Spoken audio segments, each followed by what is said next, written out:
Singkat cerita, Nur, Nur membuang muka melihat wajah Widya. Sudah biasa, kadang Nur memang seperti itu. Setelah dia menceritakan kejadian kemarin, ia tidak lagi mau membicarakan itu. Sekarang dia sedikit menjauh dari Widya, dan ia merasakan itu sangat terasa.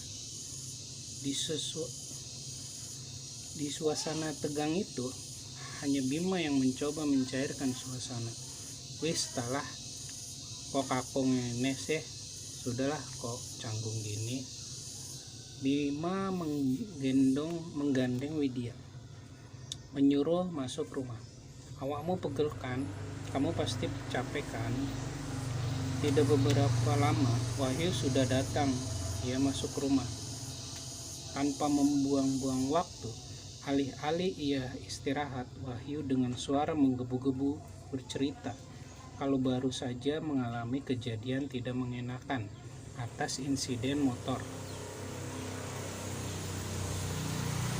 Sampai dibantu orang kampung, tidak lupa ia bercerita tentang penari yang ia temui. Kecantikannya ia ceritakan semua.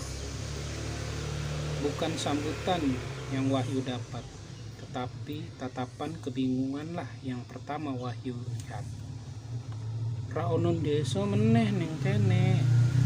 Tidak ada desa lagi di sini, kata Bima. Wahyu yang mendengar itu tidak terima. Karo tekan nendi wawakmu, tahu dari mana kamu? Aku wis sering ning kota yuk. Aku sudah sering ke kota yuk. Prokerko ono hubungannya ambek program hasil alam, jadi sering melu ning kotamu. Mbake wong kene. Prokerku berhubungan dengan sama program hasil alam, jadi sering ikut ke kota sama orang sini. Sampai saiki aku orang werweruno ono desa ning kene meneh. Sampai sekarang aku belum menemui satu lagi kampung dekat sini. Ngomong opo? Bujuk. Bicara apa nih, Bu? Kata Wahyu geram. Mas, kata Nur. Pancen ra ono desa meneh ning kene. Kan wis tau dibahas. Mas, memang gak ada lagi desa di sini. Kan sudah pernah dibahas dulu. Kowe kabehne ora percaya, tak duduno bukti nek aku ketemu wong desa liyane. Kalian kalau nggak percaya, tak kasih tahu bukti kalau ada desa lain di sekitar sini. Widya yang dari tadi diam tiba-tiba ditarik oleh Wahyu. Takokno ambek Widya nek ora percaya. Tanya sama Widya kalau tidak percaya. Widya masih diam. Lama sementara yang lain menunggu Widya berbicara. Hal yang membuat Widya bingung adalah kopi. Sadar atau tidak, Widya sempat merasakan aroma kopi yang manis. Itu di jajanan yang ia cicipi. Rasanya sama persis. Karena tidak sabar, Wahyu membuka paksa tas Widya dan mengambil bingkisan itu. Bukan koran lagi yang Wahyu temui, namun daun pisang yang terbungkus di jajanan pemberian bapak tua itu. Tepat ketika Wahyu membuka bingkisan itu, semua orang melihat isi di dalam bingkisan itu. Berlendir dan aromanya sangat amis. Tidak salah lagi, di dalam bingkisan itu adalah kepala monyet yang masih segar dengan darah di daun pisangnya. Setelah kejadian malam itu, Wahyu mengurung diri di dalam kamar selama 3 hari lamanya. Kadang ia masih tidak percaya dengan hal itu. Namun, bila mengingat bagaimana kepala monyet itu jatuh dari tangannya, rasa mualnya akan kembali membuat Wahyu harus memuntahkan isi perutnya. Widya hanya mengulang kalimat Mbah Yud, jangan menolak pemberian tuan rumah. Sejatinya Wahyu dan Widya sudah benar, meski ia tahu semua itu ganjil. Namun mereka harus tetap mencicipinya. Yang jadi masalahnya hanya Widya yang sadar bahwa ia mereka bukanlah manusia. Seandainya saja Widya mengatakan keganjilan itu kepada Wahyu, menolak pertolongan mereka, menolak pemberian mereka, mungkin jalan ceritanya semua ini akan benar-benar berbeda. Bisa saja justru penolakan seperti itu akan mendatangkan bala atau bencana bagi mereka. Apapun itu, Widya sudah mengerti satu hal, ada hubungan yang secara tidak langsung tentang dirinya dan sang penari. Malam itu, Widya baru saja selesai melihat prokernya yang dibantu beberapa warga desa. Ketika langit sudah gelap gulita, Widya menyusuri jalan setapak desa. Seperti biasa, suara binatang malam mulai terdengar. Ia terus berjalan sampai melihat rumah tempat mereka menginap. Seharusnya yang lain sudah ada di rumah, entah mencicil laporan proker atau mungkin sejenak istirahat. Namun anehnya, lampu Patromax yang seharusnya menyala di depan rumah mati, membuat rumah itu terlihat lebih sunyi, kelam, dan mengerikan, seolah rumah itu memanggil namanya. Wis biasa, batin Widya. Memantapkan hatinya, rumah ini memang masih terbilang baru bagi Widya dan yang lainnya. Namun tempo hari mendengar bahwa ada penunggu di belakang rumah membuat Widya kadang tidak tenang. Dan beberapa kejadian ganjil hampir pernah Widya alami. Hanya saja apa yang Widya alami, apakah itu mereka alami? Hanya saja mereka menutupi dan lebih memilih diam. Kini Widya sudah ada di depan pintu, mengetuknya, mengucap salam dan kemudian melangkah masuk. Dilihatnya ruang tengah tempat biasa Ayu ada di sana, menulis laporan. Sayangnya tidak ada Ayu di sana, hanya ruang kosong. Di teras rumah pun sama, seharusnya Wahyu dan Anto ada di sana, sedang berbicara seputar apa yang mereka lakukan hari ini. Ditemani asap rokok dari mulut mereka, atau suara Nur yang sedang mengaji, dan Bima yang entah apa ia lakukan. Selamat tinggal di rumah ini. Hanya Bima yang masih terasa asing bagi Widya. Sayangnya malam itu tak ditemui satupun penghuni rumah.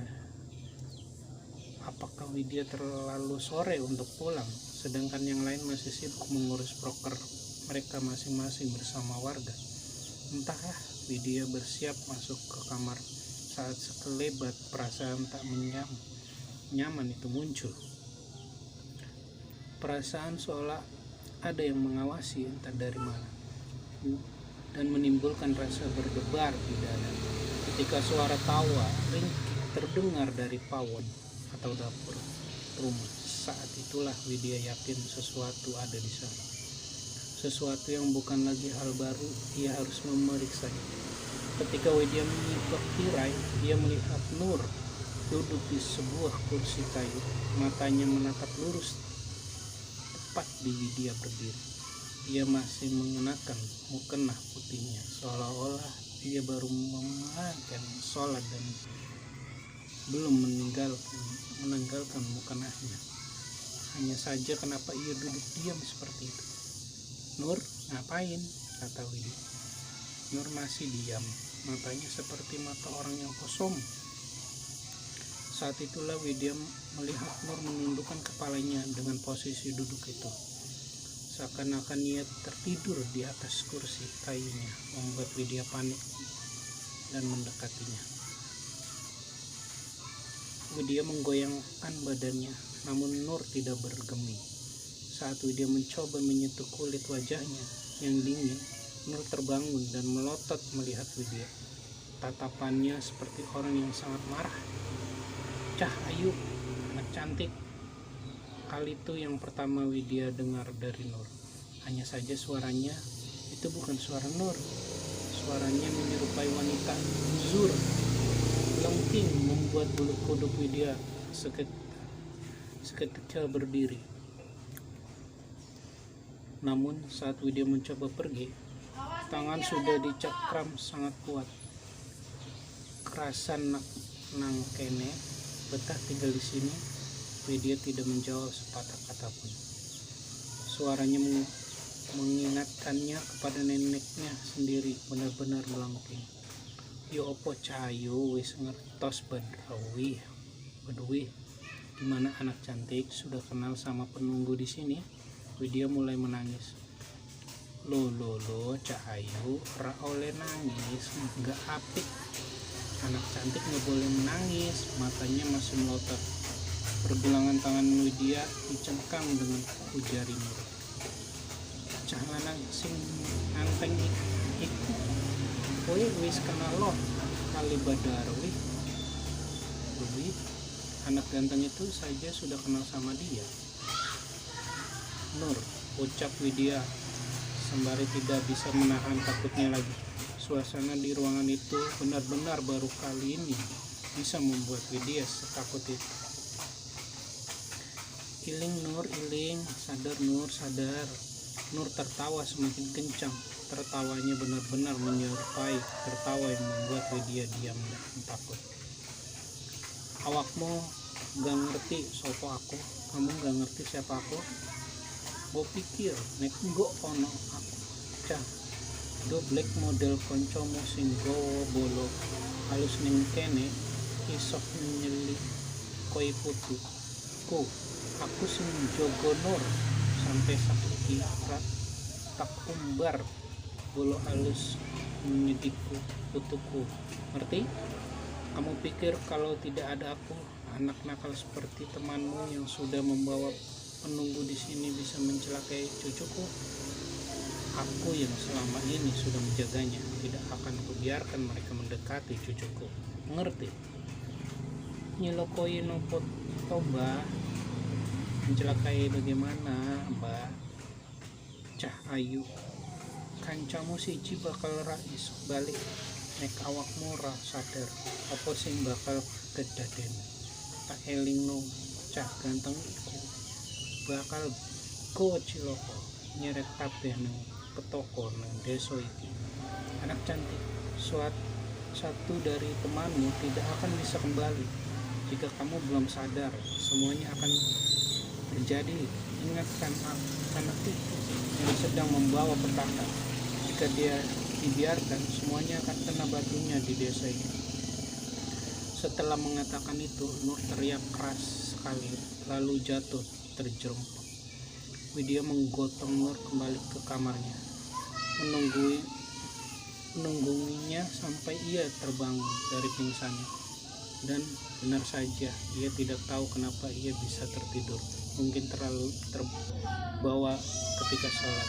Nur bercerita saat di pondok, kalau sudah kudu nikmati sholatnya, biasanya sampai tertidur.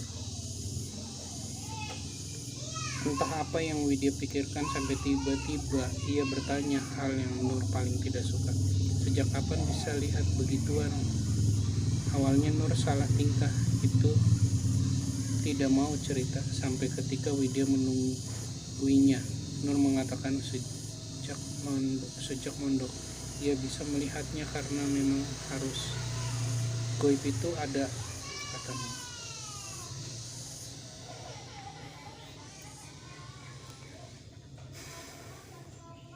Goib itu ada, kata Nur. Sebenarnya tiap orang ada yang jaga, jenisnya berbeda-beda. Ada yang jahat, ada yang baik, ada yang cuma mengikuti, ada yang cuma numpang lewat. Awakmu ono sing jogo, kamu ada yang jaga, tanya Widya. Caranya ono, katanya ada, ucap Nur, suaranya pelan, seperti tidak mau menjawab.